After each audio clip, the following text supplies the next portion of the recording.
Sagittarius, hi, welcome to Mr. Queen PH.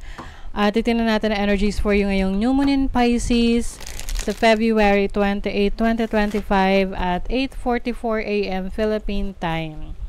So itong reading na to, maaring mas makaresonate dito yung mga Sagittarius rising. If you don't know your rising sign, meron tayong video na nagpapaliwanag tungkol doon. Link on the description. Although pwede pa rin naman tong mag-resonate sa Sagittarius Sun or Sagittarius Moon. If you're interested in private readings, meron tayong link sa description at sa pinned comment. Paki-check nyo lang information paano mag-book for a private reading. And please subscribe to our channel to show your support, like, share this video, at comment na rin kayo kung kayo ay naka-resonate. Okay, for you Sagittarius, itong new moon in Pisces is happening in your 4th house, which is about your home life, family life, your foundation. So, yung iba, literal, na pwedeng you will start a new home. Or, alam mo yung nag-asawa, ganon, or nagsama na kayo ng person mo. So, you will start your new home life together. Pwede rin naman tong lilipat kayo ng bahay, so may new beginnings sa bago nyong tahanan. Some of you naman maaring babalik kayo sa inyong hometown, home country, home province to create more connections, or you know, to build more connections or stronger connections sa mga mahal mo sa buhay. Yung iba naman, this can be starting you may start a business from home or work from home. And meron tong square or challenge sa 7th house sa Jupiter, no? So Jupiter is the planet of expansion. This is about growth, learning. So, maaring merong kasi challenging situation siya, but at the same time, positive yung kanyang resulta. Okay? So, maaring meron kang mga plano na hindi mag-agree ang isang tao na malapit sa'yo. For some reasons, maaring ayaw lang niya. Halimbawa, gusto mong lumipat ng bahay or bumukod para kayo ay, meron na kayong privacy ng person mo, pero ayaw ng person mo kasi ayaw niyang malayo sa family niya. But in the end, you will be able to resolve it as long as you will talk. Kasi Mercury is in your 4th house as well. Mercury is the planet of communication, conjunct siya sa Saturn. Kumbaga meron lang ditong hindi na open na idea or feelings. Parang meron ditong hindi nag-uusap kasi ng madalas. Okay? So, kailangan maging open kayo sa isa't isa. Kasi eventually, mariresolve nyo yan kung magkakaintindihan kayo. Kumbaga magiging honest kayo sa isa't isa about what you really want in your relationship.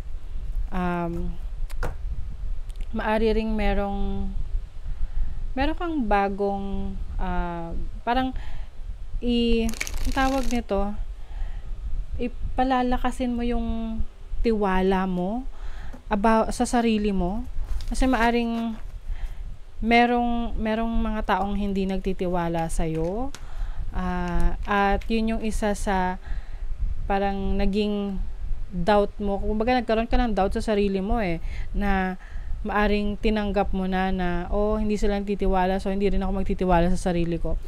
But now, I feel like you are stepping into your own power. You are acknowledging your uniqueness. You're acknowledging your skills, your talents, diba? You are healing.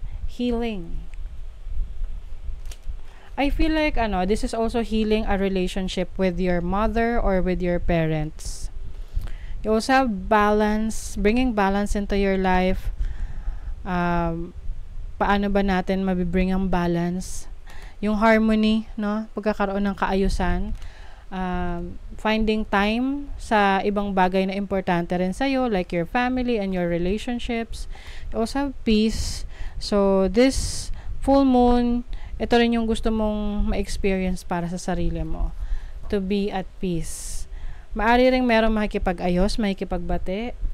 Kumbaga, it's like a reconciliation. Pwedeng romantic partner to or a family member na nagkaroon kayo ng challenge together. Meron dyan mga hindi na nagpapansinan. So, maari ngayon mag-open up kayo sa isa't isa and you will finally realize na ang liit lang pala ng problema, napalaki lang dahil maraming nakialam. 'Di ba?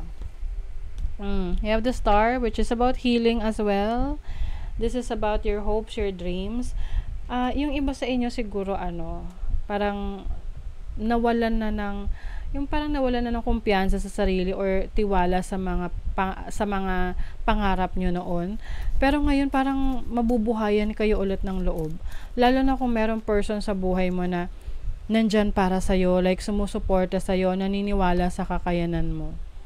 You also have the Justice card, which is balance na naman. So, Sag, meron kayong kailangang i-balance na time, energy ninyo sa buhay ninyo ngayon.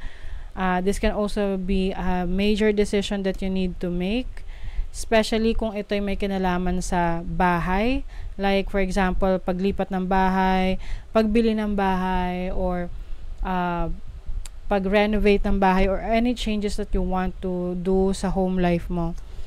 And I think malaking tulong rin yung suporta ng mga taong pinagkakatiwalaan mo para mas ma-solidify or maging strong yung tiwala mo sa decision mo. You have also the Strength card, which is of course about your strength, your confidence sa sarili mo. I think for some of you, pagpapatibay ito ng relationship mo pagpapatibay ng relationship mo sa family mo, sa romantic partner mo, may celebration. This is about coming together. So yung iba maaring merong reunion, pagsama-sama, pagsasalo-salo ng mga magkakamag-anak.